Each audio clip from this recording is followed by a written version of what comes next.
Assalamualaikum warahmatullahi wabarakatuh.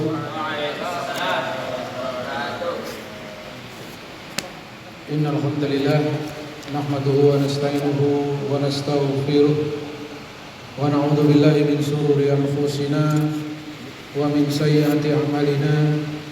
May yahdihillahu fala mudilla lahu wa may yudlilhu fala hadiya lahu. Asyhadu an la ilaha illallah al-hayyul qayyum wa asyhadu anna Muhammadan abduhu wa rasuluhu shadiqul wa'dil amin. Allahumma sholli wa sallim ala sayyidina Muhammad wa ala alihi wa ashabihi ajma'in. Amma ba'du. Jamaah salat Isya Masjid Nurul Taqwa rahimakumullah. Puji syukur marilah kita panjatkan kehadirat Allah Subhanahu wa taala yang mana sampai saat ini kita masih diberikan nikmat yang sangat banyak, berupa nikmat kehidupan, nikmat kesehatan, nikmat semangat untuk mengisi malam-malam bulan Ramadan dengan beribadah kepada Allah. Nikmat yang terpenting nikmat iman dan Islam, yang dengan iman Islam itu kita yakin kita akan selamat hidup di dunia ini dan terlebih-lebih nanti hidup di dalam kehidupan abadi di sisi Allah. Salawat dan salam kita sampaikan pada tauladan hidup kita, junjungan kita Rasulullah Muhammad sallallahu alaihi wasallam, para keluarganya, para sahabatnya, para pejuang-pejuang risalahnya. Semoga kita yang hadir di majelis ini termasuk di dalamnya. Amin. Jamaah yang dirahmati Allah, ayat yang memerintahkan kita untuk melakukan puasa diawali dengan ya ayyuhalladzina amanu dan diakhiri dengan la'allakum tattaqun. Di dalam Al-Qur'an kurang lebih ada 98 ayat yang dimulai dengan ya ayyuhalladzina amanu. Salah satunya adalah ya ayyuhalladzina amanu kutiba alaikumusiyam kama kutiba alal ladzina min qablikum la'allakum tattaqun. Ayat yang menyeru kepada orang-orang yang beriman agar dia membuktikan imannya dengan perbuatan. Yang dengan itu Allah katakan mudah-mudahan kamu menjadi orang yang bertakwa. Salah satu perintah Allah adalah puasa. Tetapi perintah Allah yang mengantarkan kepada takwa itu banyak sekali. Hampir tidak bisa kita hitung. Karena setiap perbuatan kita itu berada di antara perintah dan larangan. Oleh karena itu Sayyidina Umar bin Khattab ketika menggambarkan tentang takwa itu diibaratkan seperti kamu berjalan di atas jalan yang penuh dengan duri. Bagaimana caranya kamu berjalan? Tentu kamu sangat hati-hati supaya kakimu tidak tertusuk duri. Apa itu duri-duri? Perintah dan larangan. Ketika perintah tidak kita lakukan, itu ibarat kita tertusuk duri. Ketika larangan kita langgar, itu ibarat kita tertusuk duri. Tapi kalau perintah kita lakukan, larangan kita hindari, sebagaimana senantiasa diingatkan di dalam khutbah Jumat, takwa adalah menjalankan seluruh perintah dan menjauhi seluruh larangannya. Satu perintah Allah kepada iblis untuk sujud kepada Adam dibantah, iblis terlempar dari surga. Satu larangan kepada Nabi Adam, jangan dekati pohon ini, dan Nabi Adam melanggarnya, maka Nabi Adam tidak layak berada di surga. Oleh karena itu jamaah sekalian dirahmati Allah, Sayyidina Ali bin Abi Thalib pernah memberikan sebuah kriteria tentang takwa. Yang pertama adalah al-khauf minal jalil, takut kepada zat yang maha agung, yakni Allah SWT. Takut kalau kita ini nanti menjadi bahan bakar api neraka. Takut kalau amal-amal kita tidak diterima. Takut ketika membaca ayat-ayat menggambarkan betapa pedihnya siksa neraka. Kita disiksa dengan kulit kita terbakar habis, kemudian diganti kulit yang baru. Kita disiksa dengan minum air dari besi yang mendidih. Kita disiksa dengan minum air nanah apabila kita mengkufur, apabila kita tidak beriman kepada Allah dan Rasulullah Muhammad sallallahu alaihi wasallam. Selanjutnya yang kedua adalah al-amalu bitanzil, beramal dengan yang Allah turunkan. Allah sudah menurunkan Al-Quran di bulan suci Ramadan. Kemudian ayat demi ayat Allah turunkan 13 tahun di Makkah berupa ayat-ayat akidah, dan juga 10 tahun di Madinah berupa ayat-ayat muamalah, ayat-ayat tentang hubungan dengan Allah, hubungan sesama manusia dan semuanya yang mengatur kehidupan kita.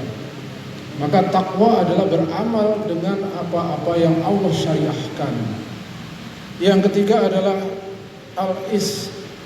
yang ketiga adalah ar-ridha bil qalil, yakni ridha dengan yang sedikit. Allah Maha Pembagi rezeki. Allah melapangkan rezeki kepada yang siapa kehendaki.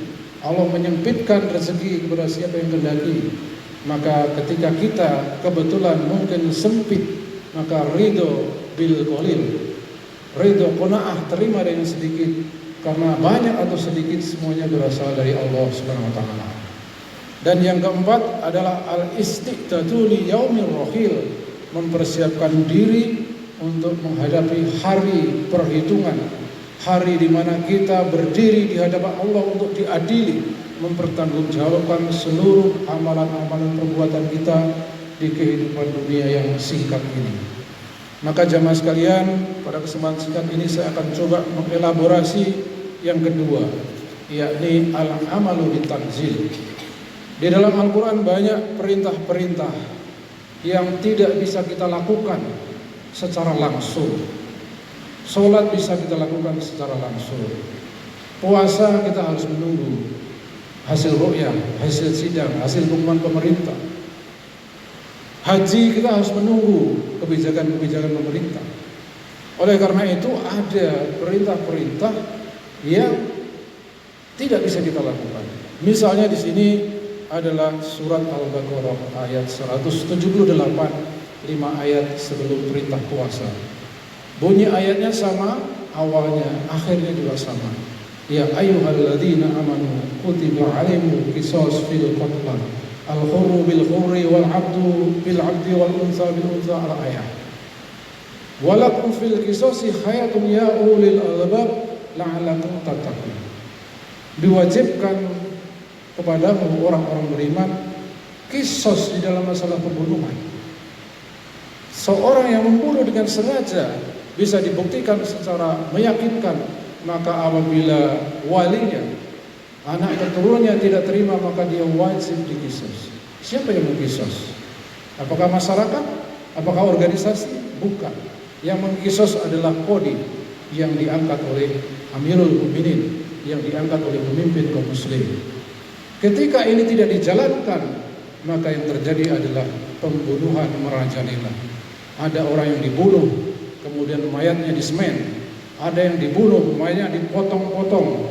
Pokoknya ada kekejian-kekejian yang luar biasa, yang di ayat dikatakan walakum fil qisasi hayatun ya ulil albab. Sesungguhnya di dalam qisas itu ada kehidupan, wahai orang-orang yang berpikir. Qisas itu adalah hukuman yang sangat keras, karena tidak ada pemaafan. Ketika bisa dibuktikan, maka harus dieksekusi, yang dengan itu masyarakat menjadi tentram. Contoh yang kedua adalah tentang ekonomi. Allah mengatakan di dalam surat Al-Baqarah 275, wa ahalallahu al-bai' wa harrama riba. Allah menghalalkan jual beli dan mengharamkan riba. Ketika riba yang diharamkan oleh Allah, negara tidak mengharamkannya. Bahkan negara mengambil riba untuk mengambil pinjaman luar negeri, maka tidak heran presiden demi presiden selalu menambah hutang. Dan tahun ini hutang kita adalah 8.000 triliun. Ini adalah hutang yang sangat besar. Dan Bapak Ibu sekalian jemaah Allah, riba ini adalah kedoliman yang dolimnya lebih dolim daripada zina.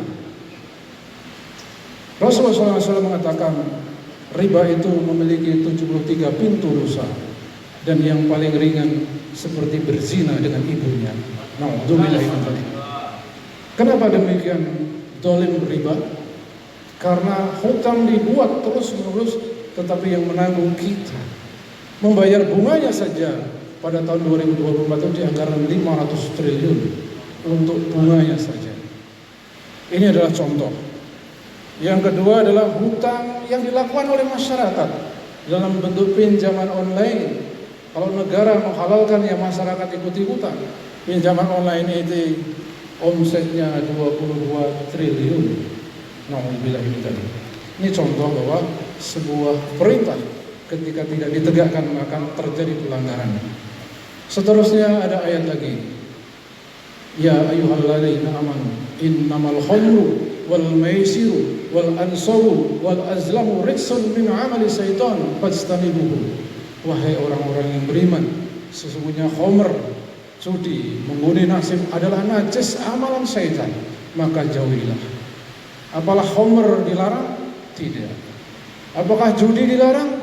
Tidak. Maka kalau sekarang ada judi online, omsetnya 200 triliun, bagaimana kita mendapatkan berkah dari kehidupan ini apabila larangan-larangan yang sangat berat justru kita langgar.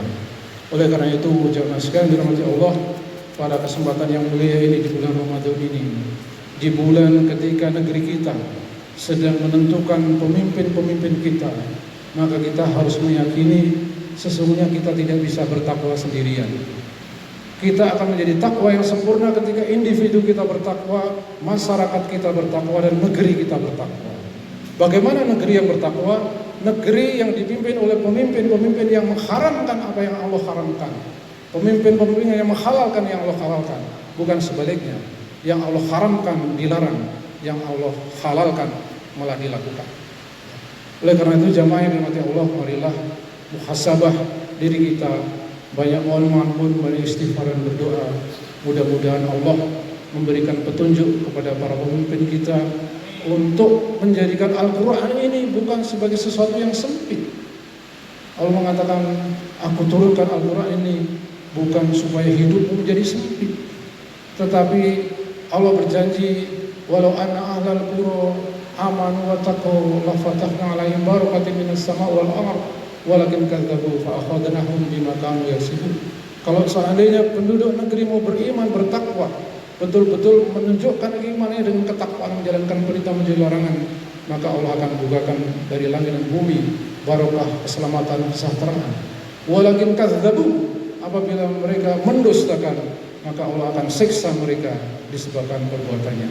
Maka seluruh problem kehidupan kita, kehidupan di Indonesia, di seluruh dunia, itu adalah disebabkan karena kita jauh dari takwa. Mudah-mudahan Allah mengambil kita semua dan menunjuki kita ke jalan yang lurus, mengembalikan para pemimpin kita kepada jalur siratal mustaqim, yaitu syariat Islam. Billahi taufiq wal hidayah. Assalamualaikum warahmatullahi wabarakatuh.